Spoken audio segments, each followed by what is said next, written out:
One of the more intriguing sneakers that have released so far in 2025, and I just really wanted to check these out and see what they were all about and see if they were worth the hype.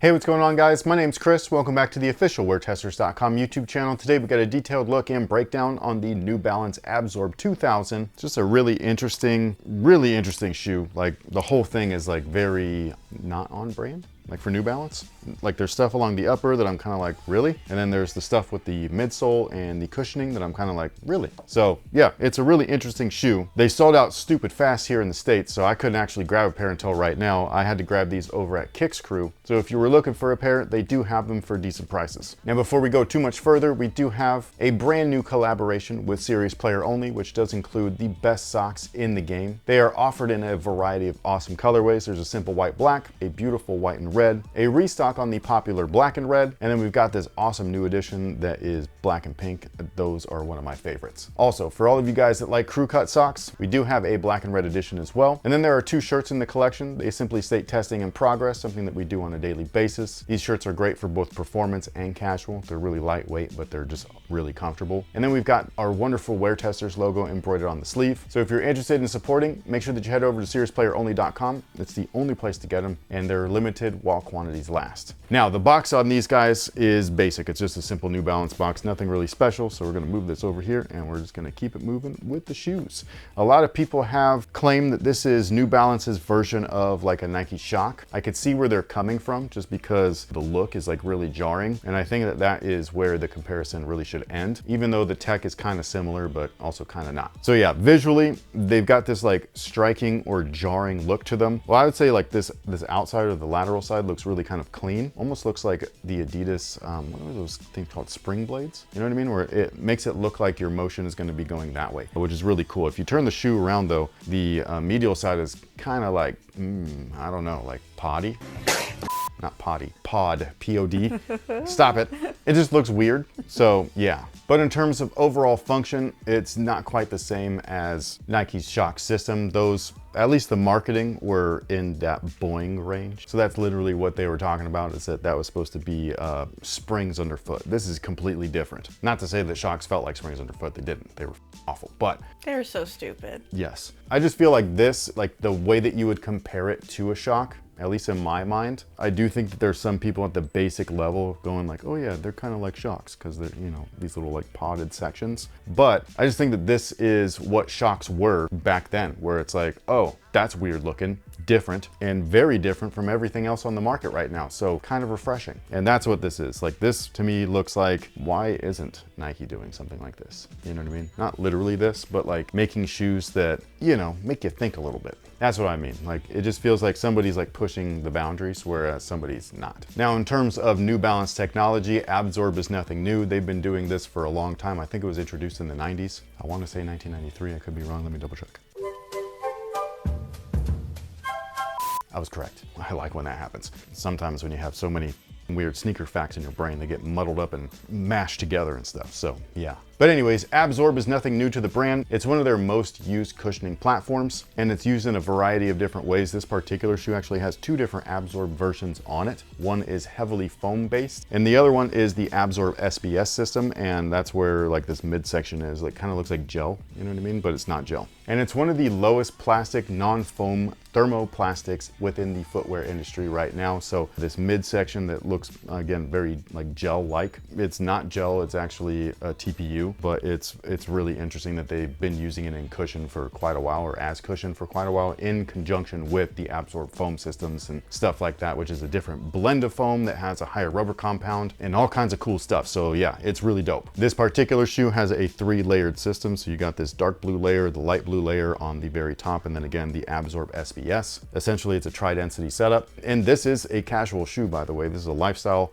branded style of sneaker. The name within the shoe, the Abzorb 2000, points towards the year 2000, or that 2000 era of footwear, which I guess would include Shocks, you know what I mean? But that is where Shocks are very different than the Abzorb stuff right here. Shocks are made out of polyurethane, and they're Shock columns. And so each of those individual columns were supposed to compress and then deflect the energy, much like a spring. This is very different. This is literally an absorption technology. So it's supposed to absorb literally your shock and then allow you to flow into your stride. It's not a spring back or a propulsion style of material, essentially. So two totally different, concepts and stuff, look fairly similar at this point. The outsole is really interesting though, because this is just, adhered to each potted section. So I think that this is really cool. It reduces a lot of weight, but it's very thick rubber on top of that. So it does not feel like it's gonna lack durability. Again, this is a lifestyle style of shoe. Whether or not you wanna run in it is really up to you. I think that that's one of the benefits to getting something from New Balance is not only are you getting a high quality product, but you're getting a product that you could wear for performance or for lifestyle, and they do that intentionally. They are a running brand at its core. So whether or not this shoe was intended for lifestyle, the fact is that you could run in it if you wanted to. They're just not touting it as a running specific model like some of their newer models. Now underneath is where you could really see that tri-density setup, or at least the dual foam setup, since the Abzorb SBS is kind of like sandwiched in between. But yeah, it's like a really interesting look. The way that it is right here in the forefoot and the heel, where you can see the top layer and the bottom layer together, makes me think that the Abzorb SBS is not exactly like full length. I think that it's surrounding and full length. You know what I mean? More like a nice warm hug of thermoplastic.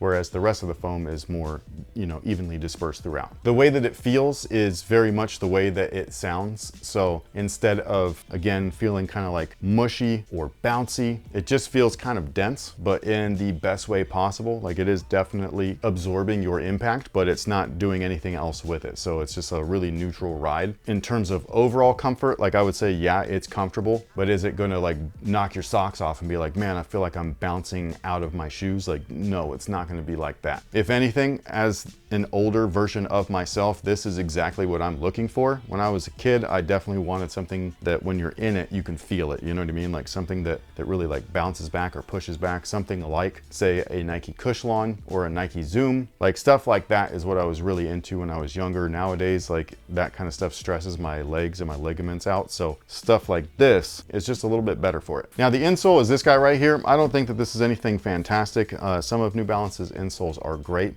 Some of them are basic. I would categorize this along more the basic line. You can obviously take it out. It's not glued in, so you can swap this out for anything else that you want. So if you wanted something that gave a little bit of an extra bounce to it, I would go with something like a Move Baseline insole. It's not a break the bank style of insole. It doesn't have a plate in it or anything like that, so it's not like super like over the top. It's mildly affordable, and it does have a nice little like bounce back to it. So if you wanted to add to what these actually offer, I think that that would be a good place to start. If you wanted something beefier, Move has other beefier insoles, and they'll definitely take care of that. Those will possibly alter the fit though because of the plates, so keep that in mind. And then if you wanted a beefier insole that doesn't alter the fit too much, Aris has one that's made out of P-backs, so this foam right here is definitely better than this foam. And then if you wanted some more running tech, this carbon plate right here was made specifically for performance runners, high performance runners by the way, so they've used this in their insole right here. So if you wanted more of like a performance feel within these, then you could do that. It's a lightweight carbon plate that's got a snappy feel for forward momentum, but it's entirely up to you. You could just keep it simple and just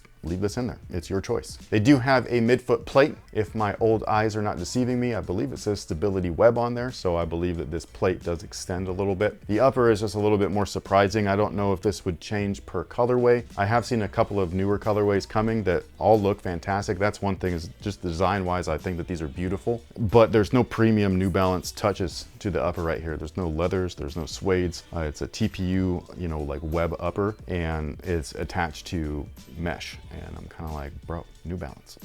Where's my awesomeness that is in most of your shoes, Like this is the part about their basketball line that like I dislike, is that when you see all of New Balance's other it's all like, you're like, yeah, like I love suedes and leathers and all that. Where is it here? It's nowhere. So that's my one main complaint, or my one main critique would be, I'd like to see a colorway built out of premium stuff. I want a premium build with this premium cushion setup, you know what I mean? Like I want all of it. I will say though that the upper is very forgiving and very comfortable. So all of the mesh is basically what you feel. It's gonna offer a lot of ventilation, which is great. And then the TPU overlays, or the hot melt stuff, basically the design panel that's on top, that's gonna add structure and durability. So no complaints in terms of like overall long-term use. I just would have liked something premium, that's all. Now in terms of fit, they do fit true to size, so whatever you typically wear, that's exactly what I would go with. Again, I think that the shoe is very comfortable around the foot. It's decently comfortable, or more like a neutral comfort underfoot. Don't expect bounce from something like this. Expect absorption, you know what I mean? Expect to not feel the ground. So as long as your expectations are kind of like tempered and everything, I think that you're gonna really like these, assuming that you do like the way that they look, which I just happen to. But with all that being said, what is today's user submitted question of the day? Who in the MCU do you think would be the most fun to see teamed up with Tom Holland's Spider-Man for an entire movie? I think we're about to. The Punisher.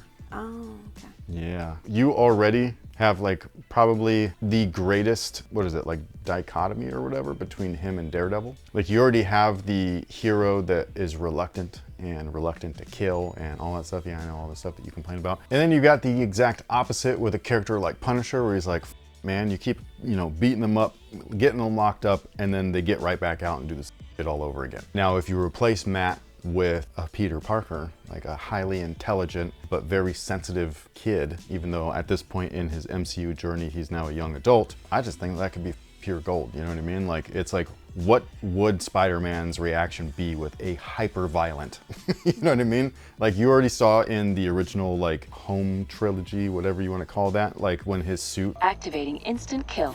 No, I don't want to kill anybody. His mind would be altered forever watching the way that Frank Castle works. But that's just me. What about you guys? There's some really good ones too, like Star-Lord would be a good one. That'd be fun. We already saw Doctor Strange, so he doesn't count. Same thing with Tony. Technically Cap too. I mean, he interacted with him enough. So yeah, who would it be and why? Thank you so much for being here. Thank you so much for spending your time with us. We will catch y'all in the next one. So until then, you guys have a good one.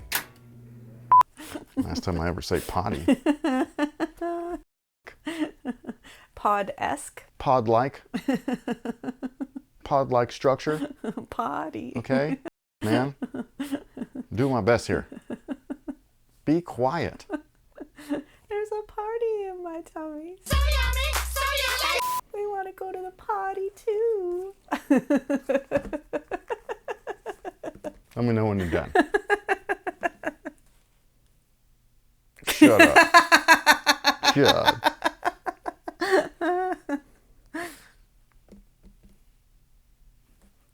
You sure?